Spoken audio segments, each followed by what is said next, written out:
The desert was endless and silent. The wind moved over the dunes like a restless spirit, lifting dust into the air and shaping the sand into tall ridges. For weeks Myra had walked this barren land with her small rover, searching for signs of the ancient ruins her maps had hinted at. Most explorers would have given up long ago, but Myra was stubborn. She believed the desert hid something older than any alien city, something waiting to be found by human hands. Myra was not a soldier or a leader. She was a quiet explorer, more comfortable with tools and scanners than with people. Yet she had always felt a strange pull toward the unknown. Since childhood she had read old Earth stories of forgotten temples and hidden chambers, of places where gods were said to sleep. She never believed those myths fully, but now she wondered if they had been whispers of truth carried across time. Her rover slowed as the scanner gave a sudden sharp signal. Myra leaned over the console, eyes wide. The reading was unusual. It did not show metal, stone, or water. It showed energy, deep underground, pulsing in a steady rhythm like the beating of a heart. She stopped the rover and climbed out. The hot wind stung her face, but she ignored it. She pulled out a portable scanner and walked slowly across the sand. Every step she took made the signal stronger. At last she reached a place where the dunes curved into a wide hollow. The sand here seemed thinner, almost restless, as if the ground was hiding something beneath it. Myra dropped to her knees and brushed the surface with her hands. Soon her fingers struck a hard surface not made of stone or metal she knew. It was smooth, warm, and faintly glowing. Her heart raced. She cleared more of the sand until she uncovered a circle marked with carvings. The symbols were sharp and curved, nothing like human writing. They seemed to shift when she looked at them too long. "This is it," she whispered. Her voice trembled, but not from fear. It was excitement, the feeling of a dream becoming real. Using her tools, Myra set small charges to clear away the rest of the sand. When the dust settled, she saw a great circular doorway in the ground. The carvings ran all along its surface, and in the center was a spiral pattern that pulsed with faint light. Myra placed her hand against it, and for a moment she felt a vibration pass through her skin, as though the doorway had recognized her touch. The ground shook.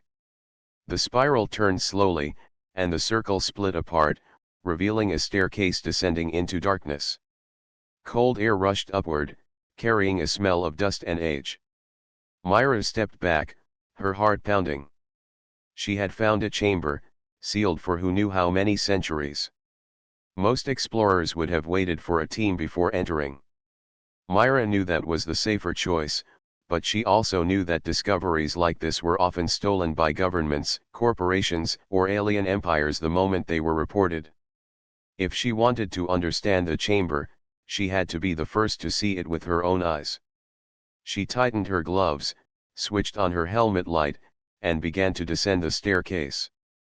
The walls around her were covered in the same strange symbols. Her light reflected off surfaces that looked like stone but shimmered faintly, as though made from some living crystal. The deeper she went, the stronger the energy readings grew. Her scanner beeped rapidly, warning of high power levels. Myra ignored the warning and continued. At last the stairs ended in a vast hall. The chamber stretched so far that her helmet light could not touch its walls. The ceiling arched high above, filled with patterns that glowed softly in blue and gold. Pillars rose from the floor, carved with shapes that seemed to twist as she moved, changing from faces to beasts to flowing rivers of light.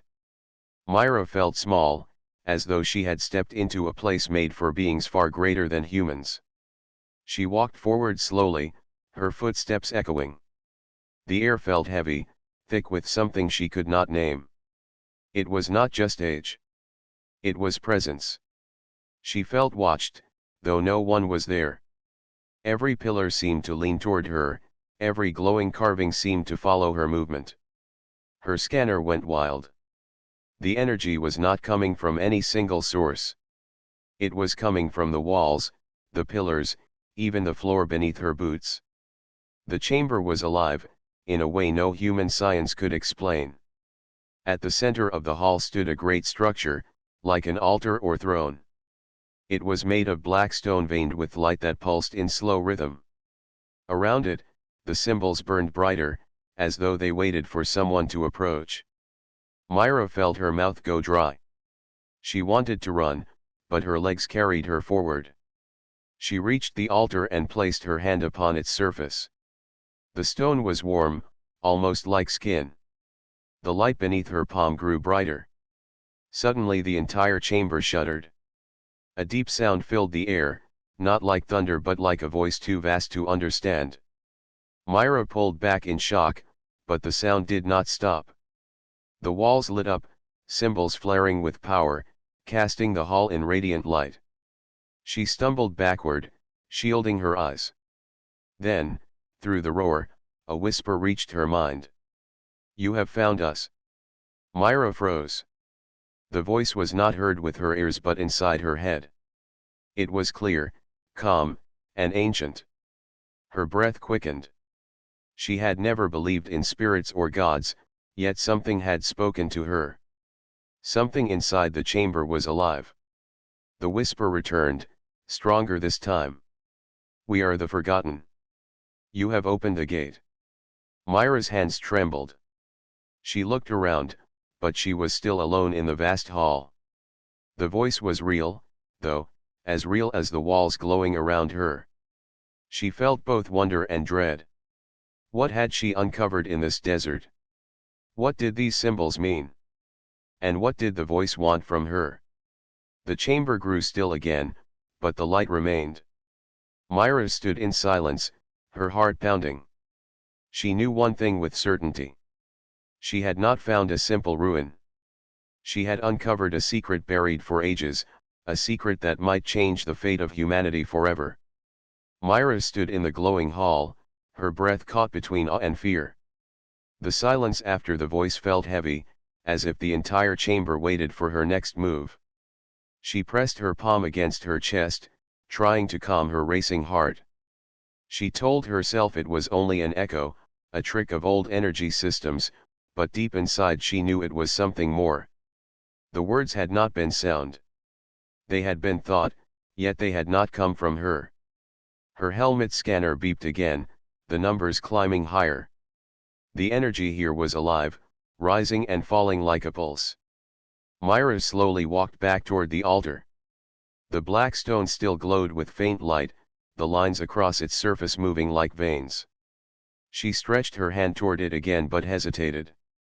Curiosity urged her forward, while instinct warned her to stay away. Before she could decide, the voice returned, clear and steady. "You are not of those who built this place. You are new. You are small. But you are not blind." Myra's breath caught.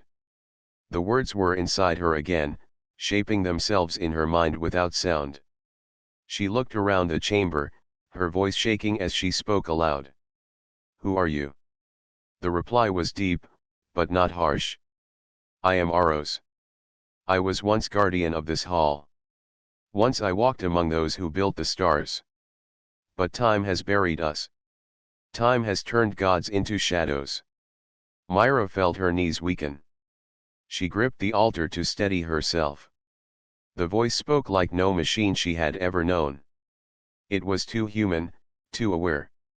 "You are saying you are a god?" she asked, barely able to say the word. "I was called that by many," Aros answered. "But we were more than gods and less than gods. We were strength born of light, protectors and destroyers both. We guided worlds, we judged nations. Until the chains fell upon us." The chamber's walls shimmered. Symbols lit up in waves as though echoing Aros's words. Myra turned in a slow circle, watching the glow run like rivers along the pillars. She felt as though she stood inside a living memory. "What happened?" Myra asked, her voice small in the great hall. "The rulers of the old galaxy feared us," Aros replied. "They feared the ones who carried fire in their hands and thunder in their voices. They feared we would shape all creation. So they bound us, sealed us in stone and silence. Ages passed. Stars were born and died. Civilizations rose and fell. Yet we remained, forgotten beneath the sands. Myra tried to steady her thoughts. If this was real, if Aros spoke truth, then she had uncovered something older than any record in human history. Something so vast that even the strongest alien empires might tremble if they knew. "Why can I hear you?" she asked. "Why me?" "You touched the gate," Aros said. "The gate knows choice. It opens only to those who seek without greed, who walk into silence with courage. It has opened to you. Through you, I wake." The words sent a chill down Myra's spine. She remembered her long days in the desert, her endless search when others had called it useless. She had been guided not by riches but by the need to know. Perhaps that was why the chamber had answered her. But the thought of waking something so powerful made her uneasy. "If you wake," she asked carefully, "what happens? What about the others you spoke of? The forgotten gods?" The chamber dimmed slightly, as though the light itself had drawn inward. Aros's voice grew lower. "Not all were protectors. Some burned with hunger. Some were storms that never ended. If the chamber fully awakens, the others may rise. Some will seek to guide. Others will seek to rule. And the chains that once bound us are weak. If they rise, they will not be stopped." Myra's mouth went dry. She had hoped her discovery would bring knowledge, but now it seemed it might also bring danger greater than she could imagine. "Then maybe I should close the chamber again," she said. "Maybe it should stay buried." The air around her vibrated as Aros answered. "It cannot be buried again. The gate has opened. The choice is no longer silence or sleep. The choice is what will be done with the awakening. You hold that choice, human." Myra took a step back. The thought was too heavy. She was only one explorer, not a leader, not a fighter. How could she carry such a burden? She shook her head. "I don't understand. I'm not special. I'm not strong." "You are stronger than you believe," Aros replied. "Strength is not in the arm that strikes, but in the heart that endures. You endured the desert when all others turned away. You walked into the shadows when fear whispered against you. That is why the gate knows your name." Myra felt her chest tighten. She wanted to deny it, but deep inside she knew it was true. She had walked farther than anyone else, not because she was brave, but because she refused to quit. That refusal had brought her here. Still, she could not ignore her fear. "What if others find this place?" she asked. "What if they use it for war?" Aros's voice echoed with calm weight. "They will come. Word will spread. Many will seek power. But the chamber does not give to those who only hunger. It chooses. And now it has chosen you." The thought filled Myra with both pride and terror. Chosen. She had wanted discovery, but she had never wanted responsibility. Now the chamber and its guardian had placed something vast in her hands. She lowered herself onto the steps before the altar and sat in silence. The chamber pulsed gently around her, steady as a heartbeat. She thought of Earth, of the human colonies scattered among the stars, still fragile in the eyes of greater empires. If this place was real, it could change humanity's place in the galaxy. But it could also destroy everything if the wrong hands reached it. Her mind filled with questions, yet one rose above all. "What do you want from me, Aros?" she whispered. The answer came like a soft wind through the hall. "I want to be remembered. I want my voice to rise again, not as a storm, but as a guide. I want to walk with life once more. But only you can open the path. Will you carry this light, Myra?" Myra closed her eyes. She felt the weight of the choice pressing on her shoulders. She was not ready, yet she knew there was no turning back. The chamber had opened, the voice had spoken, and the awakening had begun. Whether she wished it or not, her steps had already changed the future. She opened her eyes, staring into the glowing veins of the altar. Her hands no longer trembled. "I don't know if I can," she said softly, "but I will try." The chamber brightened, its walls glowing like dawn. Aros's voice filled the hall, steady and clear. "Then the awakening has begun." The light of the chamber pulsed like a living star. Myra stood before the glowing altar, her shadow stretching across the stone floor. The voice of Aros had fallen silent for a time, leaving her alone with her thoughts. She felt both small and heavy, as if she carried not only her own life but something much greater. Her scanner blinked in her hand, showing numbers far beyond its range. She shut it off at last, knowing the device could not measure what was here. Machines could only see numbers. What she had found was more than numbers. It was history, memory, and power all woven into one. Myra paced slowly across the hall. The walls shimmered faintly, glowing symbols shifting as if alive. She could not tell if they moved because of her or because of Aros. Each time she looked, the shapes seemed to change, beasts turning into rivers, rivers flowing into faces, faces fading into light. She wondered if they were trying to speak to her in a language older than words. Then Aros spoke again. His voice did not startle her this time.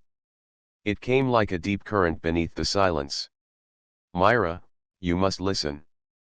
The awakening cannot be hidden. When the gate opened, a signal spread beyond this desert, beyond this world.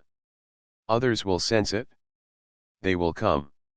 Myra turned toward the altar, her eyes wide. "Others? Who are you talking about?" "The rulers who bound us long ago," Aros said. "They feared the forgotten gods. They sealed us away so their power would stand alone. Many of them still live, though they hide their faces. Across the galaxy they wait, watching for signs of our return. They will feel this stirring, and they will come to destroy it." Myra's chest tightened. She thought of the alien empires she had read about in reports, vast fleets with weapons that could break planets, rulers who had stood for thousands of years while humanity was still learning to walk the stars. If they came, humanity would not stand a chance. "Then I should leave," she said quickly. "I should seal the chamber and warn people. I can't fight something like that." The chamber's glow dimmed slightly, as if responding to her doubt. Aros's voice was calm but firm. "You cannot seal what has awakened. You cannot hide the fire once it has touched the sky.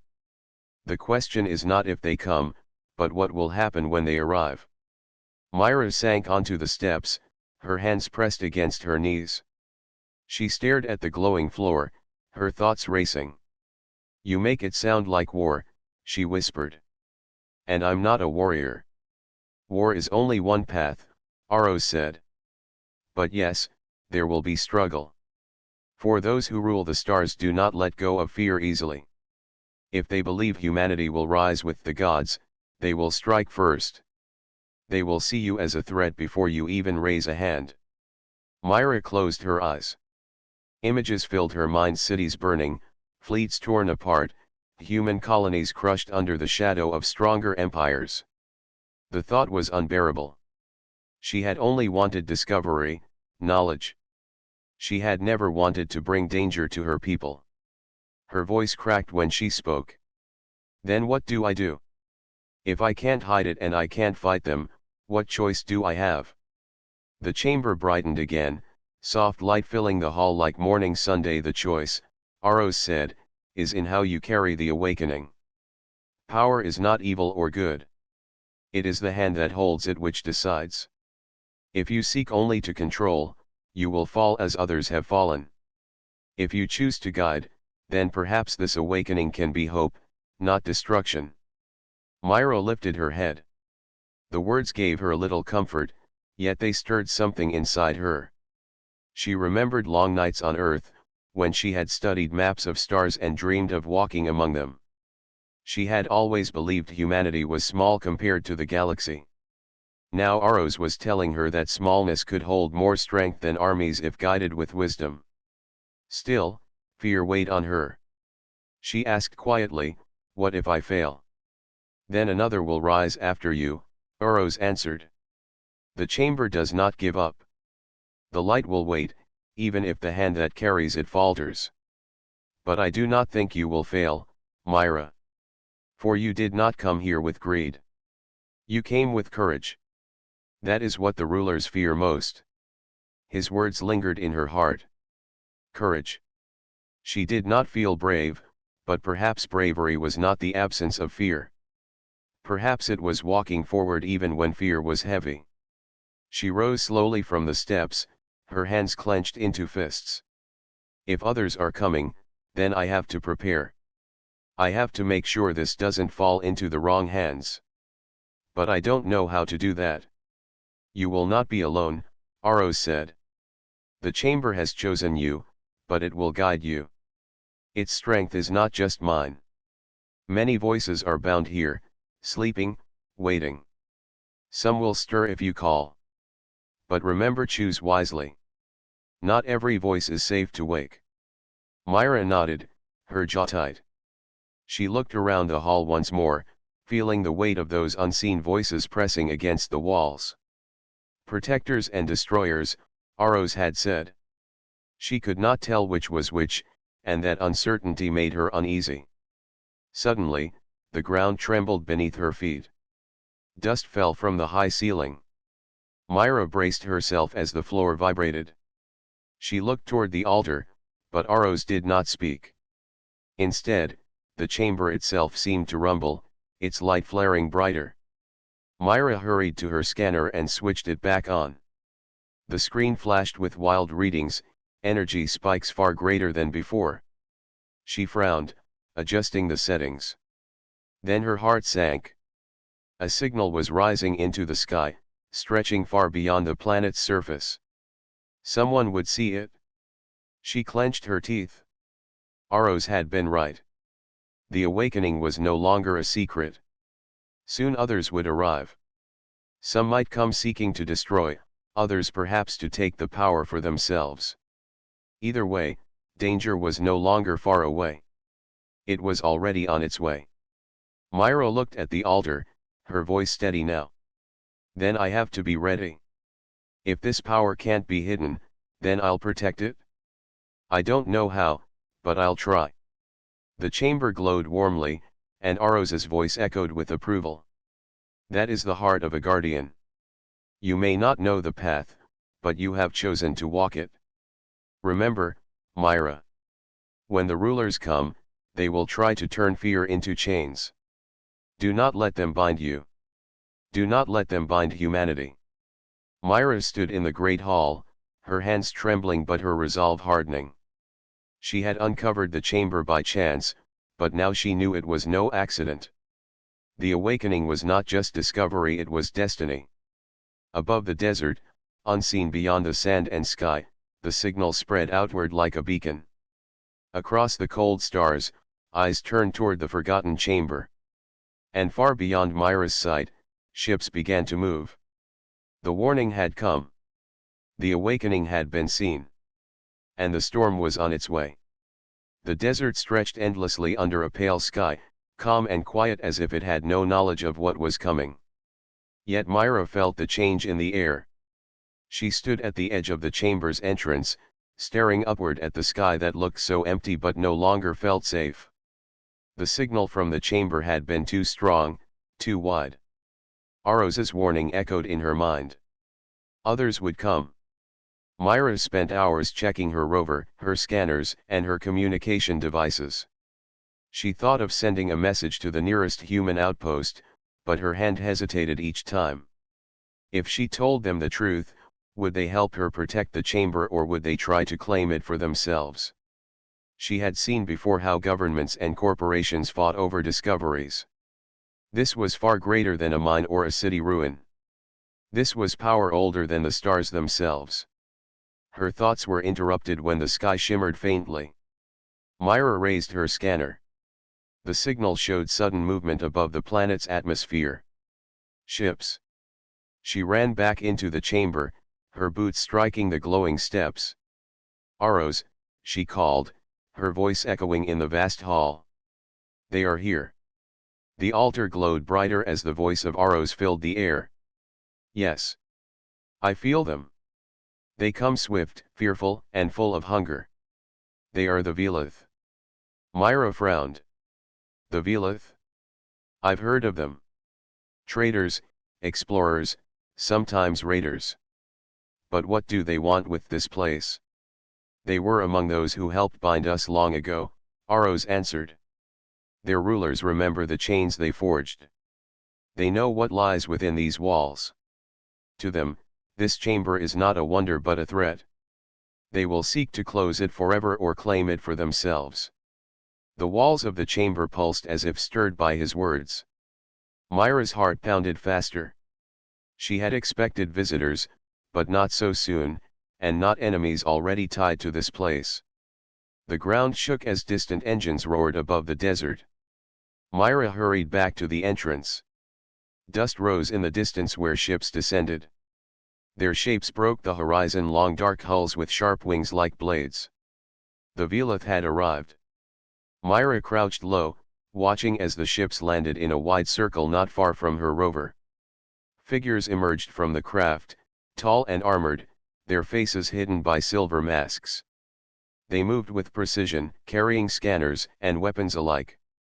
Their leader stepped forward, raising a hand. Human, the leader called out, his voice carrying across the desert through a speaker. We know you are here. We have traced the signal to this place. Step forward. Myra's pulse raced. She thought of running, but she knew there was nowhere to hide. She walked slowly out from the chamber's doorway, her boots pressing into the sand. The Velith soldiers turned their masked faces toward her. The leader studied her for a long moment before speaking again. You are alone. You cannot guard what you have touched. That chamber belongs to us. Hand it over, or be swept aside. Myra lifted her chin. Her voice was steady, though her hands shook at her sides. This chamber does not belong to you. You may have chained it once, but it is not yours to take. The Velith leader's mask tilted slightly. Then you have already spoken with it. The gate has chosen you. His voice grew colder. That is a mistake we will correct. The soldiers began to move forward. Myra stepped back quickly, retreating toward the doorway. Her heart pounded as she shouted, Aros. At once, the chamber responded. Light burst from the carvings on the doorway, forming a shimmering wall of energy. The Velith stopped short, their weapons raised, as the glowing barrier blocked their path. The leader raised a hand, signaling his soldiers to wait. He stared at Myra through the glowing shield. Do you know what you are dealing with, human? That voice you hear is not a guardian. It is a prison. You think it chose you, but it will consume you, as it consumed worlds before yours. Myra's chest tightened. His words stung with fear, but Aros's calm voice filled her mind again. Do not believe their chains of lies. They seek to bind what they fear. They will not let humanity grow beyond their shadow. Stand firm. Myra pressed her hand against the glowing barrier. She looked straight at the Velith leader. I don't care what you say. I will not let you take this place. For a moment, the desert was silent. Then the leader lowered his hand, and his soldiers stepped back. Very well, human.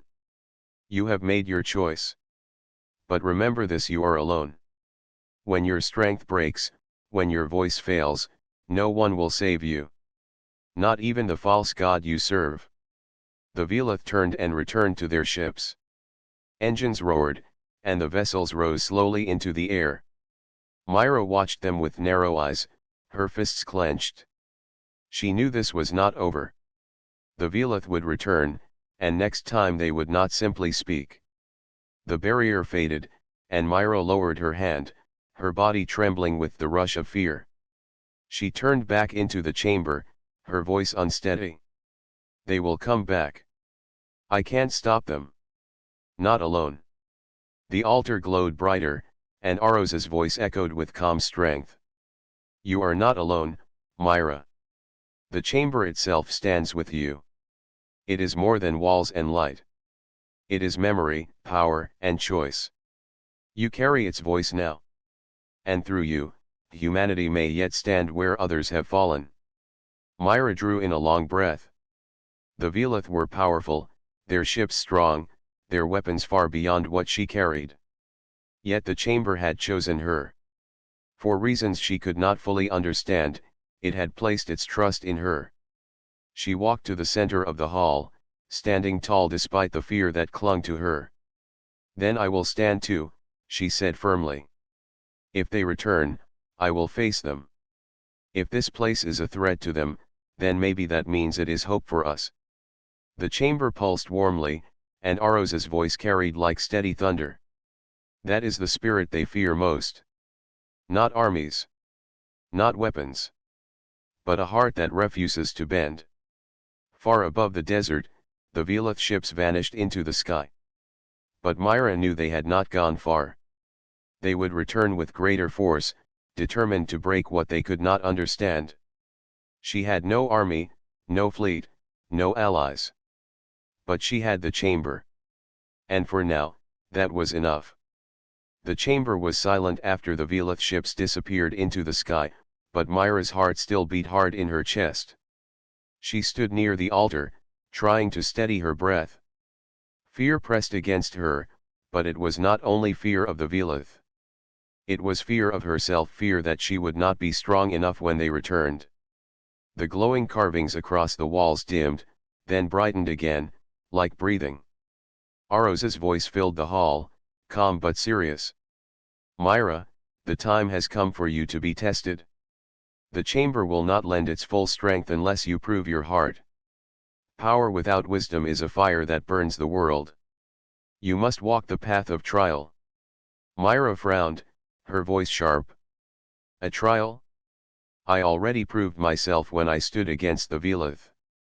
You showed courage, Aros agreed. But courage alone is not enough. Many have been brave, yet they sought power for pride, or for conquest, or for fear. The chamber cannot follow such hands. It must know you will not lose yourself. Myra wanted to argue, but she stopped. Deep inside, she knew Aros was right. She had seen rulers and captains hunger for control, and even humans had destroyed much in their short climb into the stars. If the chamber held such vast strength, it could not be trusted lightly. She drew a breath and nodded. Then show me the trial. I will face it. The altar pulsed, and light rose from its surface like mist. It wrapped around Myra, warm and heavy, and the world faded. She felt her body sink, as though falling into deep water. When the light cleared, she no longer stood in the chamber. She was in a vast plain under a dark sky. Fires burned in the distance, and the ground was littered with broken machines and shattered stone. The air smelled of smoke and ash. Myra turned in confusion. Where am I? This is memory, Aros's voice echoed faintly. This is what was, and what may be again. The chamber shows you the truth of power. Figures appeared around her. At first they were shadows, but then they grew clear beings tall and bright, with faces carved from light itself. They moved across the plain, raising their hands.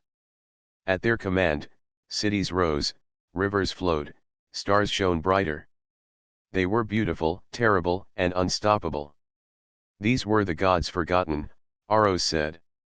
We shaped worlds with our will. We were loved, we were feared. But not all chose mercy. The scene changed. The bright figures raised their hands again, but this time the cities burned, the rivers dried, and the stars dimmed. Beings of flesh and blood cried out, their voices lost under thunder and fire. Myra clutched her chest as she watched the destruction. Do you see? Aros asked. Power does not choose. It obeys. The one who holds it decides if life is protected or broken. This is the trial, Myra. What will you do when power stands in your hand? The plane shifted again. Now Myra stood before a small village under the shadow of tall cliffs. People moved about their daily lives, children running, elders speaking. Then a group of armored figures appeared, Velith soldiers. They marched forward with weapons raised, shouting for the villagers to kneel. Myra's hands clenched into fists. She wanted to act, but she had no weapon, no chamber light. She only had her voice. She stepped forward. Stop. Leave them alone. The Velith ignored her, firing at the homes. Fire spread across the village, and the people cried out. Myra shouted again, but her words were swallowed by smoke and flames. Choose, Aros's voice said. If you call the power, you can end this. But power does not know measure. It may save, or it may destroy. What will you do? Myra's chest tightened. She raised her hands, though they shook. She thought of her fear, her anger, her need to fight back. But then she saw the children crying, the elders clutching one another, the people caught between the Velith and the fire. If she unleashed force without care, she might destroy them too. Her voice was steady when she answered. I will not use power to strike blindly. I will protect them, not punish them. If I must fight, I will fight with control. If I must burn, I will burn only the chains, not the innocent. The scene froze. The Velith vanished, the fire faded, and the village grew still once more. Aros's voice was quiet, almost thoughtful. You chose restraint. That is rare. Many would have struck without thought, destroying friend and foe alike. The plane shifted once again. Myra now stood on a battlefield filled with human ships and alien fleets. Explosions flashed across the sky. Voices cried through radios, calling for orders, for guidance, for hope. A figure turned to her, a young human pilot with wide, fearful eyes. Tell us what to do, he pleaded. Do we charge? Do we retreat? Do we fight until none of us remain? Myra's throat tightened. She felt the weight of their eyes, their lives hanging on her words. Her mind screamed that she was not a leader, not a commander. But she could not stay silent. We fight, she said slowly, but not for conquest, not for pride. We fight to live, and when we can live without fighting, we stop. We do not burn stars for glory. We build them for tomorrow. The pilot's fearful eyes softened, and the battlefield faded. The plane was gone. The light cleared, and Myra found herself back in the chamber, her knees weak, her hands trembling. She fell against the altar, breathing hard. The glowing walls shone brighter, wrapping her in a warm, steady glow. You have passed, Aros said. His voice was strong, but now it carried a note of respect. You faced fire and did not let anger rule you. You faced power and did not let pride blind you. You faced choice and chose life. The chamber knows you now. Its strength will answer when you call. Myra lowered her head, her breath shaking. She did not feel like a hero. She felt small, human, fragile. Yet she also felt steady, like a stone against a storm. She looked at the altar and whispered, if the Velith return, if others come, then I will stand. Not as a god. Not as a conqueror. But as a guardian. The chamber pulsed warmly, and for the first time, Myra felt it was not only watching her but standing with her. Far above the planet, unseen ships were already turning back toward the desert, their weapons ready. The test was over. The real battle was about to begin. The silence of the chamber ended when the ground shook. The sky above the desert filled with shadows as Velith warships returned, larger in number than before. Their sharp hulls gleamed in the sun, and their engines burned like red fire. The air vibrated with the hum of their power. Myra stood in the center of the chamber, her hands pressed against the altar. She could feel the chamber's heartbeat inside her chest, steady and strong. Aros's voice whispered around her. They are here. This is the moment. The Velith will not stop until the chamber bends or breaks. You are the shield now. Will you stand? Myra breathed in, holding the warmth of the chamber close. Fear was there, but it no longer ruled her. She turned her eyes to the sky where the ships descended, their weapons glowing. I will stand. The walls of the chamber shone, and a beam of light surged upward into the sky. The Velith ships halted, wary of the sudden burst. For a moment, the desert was quiet except for the whisper of wind. Then a deep voice roared from the lead vessel. It was the Velith commander, speaking through amplified waves. Human, surrender the chamber. It belongs to no child of flesh. If you resist, we will erase this world from the stars. Myra stepped out of the chamber and onto the desert sand. Light from the altar followed her, weaving across her arms and shoulders like living armor. She looked up at the massive ships, her voice clear. This world will not bow. This chamber is not a weapon for conquest. Leave now, or face the choice you forced upon us. The commander's reply was swift. Then face destruction. The Velith ships opened fire. Beams of energy streaked through the air, shaking the desert floor. Myra lifted her hand, and the chamber's light rose around her like a shield. The blast struck but bent away, scattering into sparks across the dunes. The ground trembled, but Myra held firm, her eyes glowing with the chamber's power. From within the city beyond the cliffs, human fighters launched into the sky. Small ships rose with engines screaming, weaving between the massive Velith vessels. The pilots spoke in quick bursts, their voices tied with fear but filled with resolve. Stay close, cover each other, hit their engines, not their cannons. The battle had begun. Myra moved forward across the sand, each step heavy with the chamber's energy. She raised her hand toward the sky, and a beam of pure light leapt upward, striking one of the Velith warships. The vessel shuddered, its hull cracking. Fire burst from its side as it spiraled away, crashing against the dunes with a thunderous roar. The humans cheered through their radios, but the fight was far from over. Dozens of Velith ships remained, circling like predators. They released swarms of drones, small machines with sharp wings and blazing weapons. The sky became a storm of fire. Myra pushed forward. With each wave of her hands, arcs of light swept through the air, cutting down drones before they reached the city. Still, the pressure grew, and the Velith fleet pressed harder. Inside her mind, Aros spoke again. Do not lose yourself in rage. Remember the trial. Protect without destroying what you love.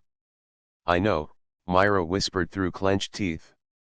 The Velith commander's ship descended lower, casting a shadow over the chamber. Its massive cannon charged, glowing with a dark red light. The commander's voice thundered again. You cannot hold forever. Your people will fall. Surrender, and I may let them live. Myra's voice carried across the battlefield. You may have forgotten mercy, but we have not. We fight not for conquest, but for tomorrow. And tomorrow will not belong to you. She drew the chamber's energy deep into her chest and released it in a wave. The desert blazed with light as a barrier spread outward, shielding the city and the fighters above. The Velith cannon fired, but the blast shattered against the shield, rippling harmlessly into the sky. The human pilots seized the moment. They darted forward in groups, targeting the Velith engines. Explosions ripped through the fleet. One by one, the smaller ships broke formation, spiraling out of control. But still the commander's vessel held steady, its hull braced against every strike. The commander's voice was filled with anger. You wield the chamber, but you are not its master. You are nothing but a mortal trying to wear the mantle of gods. Myra's eyes burned as she looked up at the great ship. I do not need to be a god. I am human, and that is enough. The chamber answered her call. A great spear of light formed in the air, bright and steady, humming with ancient power. Myra raised both hands, and the spear launched upward, piercing through the commander's ship. The vessel shook, fire bursting from its core. For a moment, the desert was filled with the sound of tearing metal and burning engines. The commander's voice roared one last time, filled with rage and disbelief. Then the ship exploded in the sky, fragments raining across the desert. The battlefield grew silent. The surviving Velith ships turned, their formations breaking. Without their leader, they hesitated, then retreated into the upper atmosphere. The drones fell still, their signals lost.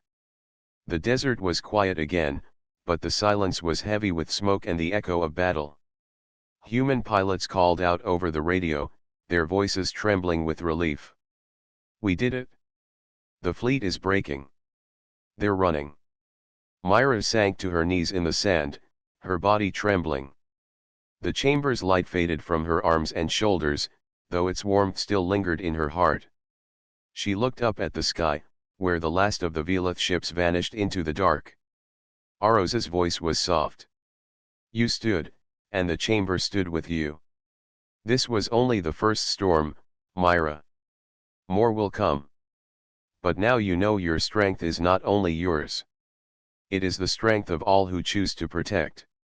Myra closed her eyes, breathing deep. The desert wind brushed against her face, carrying with it the sound of human cheers from the city. She had fought, but she had not fought alone. The chamber's power had flowed through her, but it was the courage of her people that turned the tide.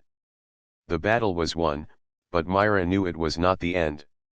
The Velith would not forget, and others across the stars would hear of what happened here. Some would come to challenge, others to seek. The chamber was no longer hidden, and its light would draw both hope and danger. She rose slowly, her legs weak but steady. She looked at the altar glowing faintly in the chamber and whispered, "We are ready." Above the desert, the smoke began to fade, and the stars returned to the sky. The desert was still. The echoes of battle had faded into silence, leaving behind broken metal scattered across the sands and smoke rising like thin trails into the sky. For the first time since the Velith fleet had appeared, the air felt light again. The chamber stood untouched, its glow soft and steady, as if it had been waiting for this moment. Myra walked slowly across the sand, her body heavy from the power she had carried. Every step felt like it belonged to someone who had seen too much, yet her eyes were steady. The chamber's light was no longer wrapped around her like armor, but a warm ember still rested in her chest. She could feel Aros close, quiet but present, like a guardian watching over her. Behind her, the human pilots landed their ships. They climbed out, some stumbling, some helping each other, all looking toward the chamber. Their faces were marked with exhaustion and dust, but their eyes shone with triumph. The city beyond the cliffs sent out caravans of people carrying water, food, and open arms. For the first time, humans gathered at the foot of the chamber not in fear, but in unity. An old man from the city stepped forward. His beard was gray, and his back bent with years of work, but his voice was strong. He bowed his head toward Myra and said, "Child, you stood when none of us could. You carried light into the sky and turned the storm away. For that, we thank you." Myra shook her head. "I did not stand alone. The chamber gave me strength, but it was all of you, the fighters, the voices from the city, the hands ready to rise, that carried this day. The chamber chose me, but it speaks for all of us." The people murmured with respect. Some looked at the glowing walls of the chamber with fear still in their eyes, but others looked with hope. They had seen what it could do, and they had seen how it had defended rather than destroyed. From the horizon, the sun began to rise. Its golden light spilled across the desert, touching the dunes, the ruins of ships, and the faces of the people. It was as if the world itself was breathing again after holding its breath for too long. Aros's voice came softly into Myra's thoughts. "This is the dawn. The chamber no longer hides in silence. Its light belongs to you, but also to those who will come after you. Many will seek it, some with open hands, some with closed fists. You must guide them. Myra lifted her eyes to the horizon. She thought of the Velith, retreating into the stars, their pride wounded but not destroyed. They would return. Others would hear of the chamber and send their own fleets. She knew this was not the end, only the first step into something larger. Yet, as the sun rose higher, Myra also saw the faces of her people. Farmers who had left their fields, pilots who had risked their lives, children who clung to their parents with wide eyes. They were alive, and they had chosen to stand. That choice was stronger than any weapon. One of the young pilots stepped forward, his uniform torn and face smeared with soot. "What now?" he asked, his voice uncertain. "We won today, but tomorrow, who knows what waits in the sky? Do we rebuild, do we hide, or do we prepare for more battles?" Myra looked at him and then at the chamber. The glowing altar behind her seemed to answer in silence, its light steady as a heartbeat. She raised her voice so all could hear. "We will rebuild, but not in fear. We will prepare, but not only for war. This chamber is not only power. It is memory, it is a voice from the ones who came before. We must learn from it, not just use it. If we stand together, no darkness can erase us." The people nodded, some with tears in their eyes. The old man bowed again. "Then we shall build tomorrow with you, child of the chamber." The day passed with both sorrow and celebration. The dead were honored with stone markers placed along the cliffs, their names carved with care. The survivors shared water and food, their voices carrying songs of hope. Children painted the ruins of the Velith ships with bright colors, turning the scars of battle into signs of life. Myra stayed near the chamber. She sat beside the altar, her hands resting on the stone, feeling its pulse. She did not try to command it anymore. She simply listened. In its whispers, she heard fragments of voices ancient, countless, filled with both grief and hope. She realized then that the chamber had always been waiting not for a master, but for a listener. As night fell again, Myra climbed the dune and looked at the sky. The stars stretched endless above her, clear and bright. Somewhere out there, the Velith gathered their strength. Somewhere out there, other worlds looked up and wondered if they were alone. Myra knew now that humanity was no longer hidden. The chamber had called light into the sky, and the stars had seen. Aros's voice returned one last time, softer than ever, like a farewell. "You have carried the trial, Myra. You have shown that the chamber's light can live in human hands without corruption. My time fades now, but yours begins. Remember this always, power without heart is nothing. Heart without courage is silence. You must carry both." Myra felt tears touch her cheeks, but she smiled. "Thank you, Aros. I will remember." The voice faded into silence, leaving only the steady hum of the chamber and the soft sound of the desert wind. Myra stood tall on the dune, her eyes fixed on the stars. She whispered, not to herself, but to the future waiting beyond the sky. "We are here. We will not be forgotten." The chamber glowed brighter for a moment, as if answering her. The light reached across the sand, across the cliffs, across the city, touching every heart that had survived the night. It was a promise, not of endless battles, but of endless hope. The dawn had come. And though storms would rise again, humanity had taken its first step into the greater story of the stars, not as shadows, not as conquerors, but as guardians of a light that had once been lost. Myra turned back to the city, where fires burned for warmth and songs carried into the night. She walked toward her people, not as a chosen vessel, but as one of them. The chamber's light followed, gentle and steady, as the desert stars looked on. The chamber of forgotten gods was no longer forgotten. It had found its keepers.